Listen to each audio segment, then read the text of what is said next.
Malam itu listrik di desa padam tiba-tiba. Saat aku membuka jendela kamar, aku melihat sesuatu berlari di halaman rumah tetangga. Tubuhnya kecil, botak, telanjang, dan matanya merah menyala. Ia membawa sesuatu di tangannya. Uang. Banyak uang. Dan yang paling membuatku merinding, ia masuk ke rumah Pak Lurah Surya. Rumah yang selama ini terkenal paling kaya di desa.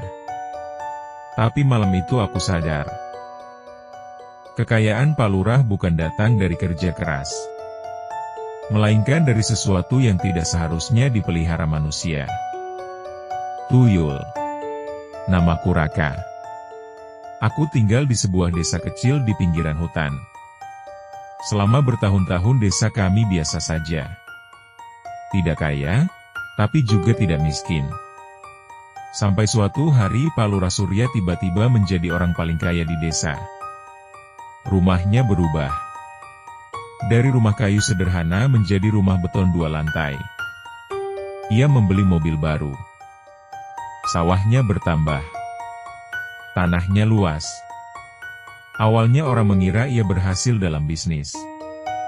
Tapi kemudian sesuatu yang aneh mulai terjadi. Uang warga mulai hilang. Sedikit demi sedikit. Dari warung. Dari dompet. Dari celengan anak-anak. Tidak ada pencuri. Tidak ada tanda pembobolan. Uang itu hanya menghilang. Suatu malam aku menceritakan kejadian itu pada nenekku. Wajah nenek langsung pucat. Dengan suara pelan ia berkata, kalau uang hilang tanpa jejak, biasanya ada yang memelihara tuyul. Tuyul, kata nenek, adalah makhluk kecil seperti bayi. Botak. Kulit pucat. Matanya merah. Makhluk itu dipelihara orang yang ingin kaya secara instan. Tugasnya hanya satu. Mencuri uang dari rumah orang lain. Tapi memelihara tuyul tidak gratis. Pemiliknya harus memberi sesuatu sebagai balasan. Biasanya, darah. Atau sesuatu yang lebih buruk. Beberapa malam kemudian aku terbangun karena suara langkah kecil di luar rumah. Bukan langkah manusia. Lebih seperti lari kecil. Cepat. Aku mengintip dari jendela. Dan saat itulah aku melihatnya. Makhluk kecil itu. Tingginya tidak lebih dari lutut orang dewasa. Kepalanya botak mengkilap. Matanya merah. Tangannya menggenggam lembaran uang. Ia berdiri di depan rumahku. Lalu perlahan menoleh. Dan menatap langsung ke arah jendelaku. Aku membeku. Makhluk itu tersenyum. Senyuman yang tidak seharusnya dimiliki makhluk seperti bayi. Lalu ia berlari, menuju rumah Pak Lurah. Rasa penasaran mengalahkan rasa takut. Keesokan malamnya aku mengikutinya. Diam-diam aku berjalan ke belakang rumah Pak Lurah. Di sana ada sebuah gubuk kecil yang selalu terkunci. Lampu di dalamnya menyala redup. Dari celah kayu aku mengintip. Dan apa yang kulihat membuat darahku membeku.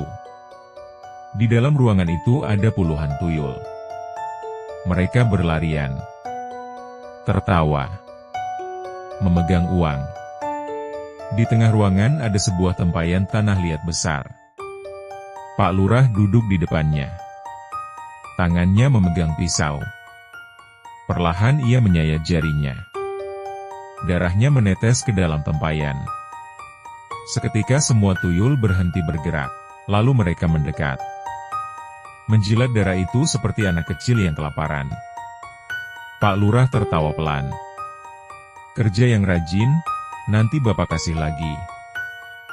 Aku hampir muntah melihatnya.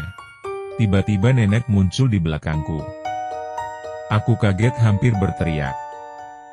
Nenek langsung menutup mulutku. Dengan suara gemetar ia berkata, Pak Lurah tidak hanya memberi darah. Aku menoleh. Nenek menunjuk rumah kecil kosong di ujung desa. Dulu ada keluarga tinggal di sana. Anaknya sering hilang, malam-malam. Beberapa bulan kemudian keluarga itu pindah tanpa pamit. Baru saat itu aku sadar. Mungkin darah saja tidak cukup. Tuyul butuh sesuatu yang lain. Sesuatu yang lebih segar. Saat aku dan nenek hendak pergi, pintu gubuk tiba-tiba terbuka. Pak Lurah berdiri di sana. Matanya menatap kami tajam. Sudah lihat semuanya? Di belakangnya puluhan tuyul mulai keluar. Berjalan merangkak di tanah. Mengelilingi kami. Pak Lurah tersenyum. Kalian terlalu banyak tahu. Tuyul-tuyul itu mulai mendekat. Tertawa kecil. Suara tawa bayi yang membuat bulu kuduk berdiri. Tiba-tiba salah satu tuyul berhenti di depanku. Ia mengendus udara. Lalu menatapku. Matanya berbinar. Seperti menemukan sesuatu yang berharga. Ia berbisik dengan suara kecil serak. Darah baru. Pak Lurah tertawa pelan. Sepertinya mereka menyukaimu. Dan saat puluhan tuyul mulai merangkak mendekat, lampu di desa tiba-tiba menyala kembali. Aku berlari sekuat tenaga. Tapi sampai sekarang, setiap malam aku masih mendengar suara langkah kecil di luar rumah. Seperti ada sesuatu yang menungguku keluar. Dan kadang, di depan pintu rumahku, ada selembar uang basah. Seolah seseorang baru saja mengantarkannya.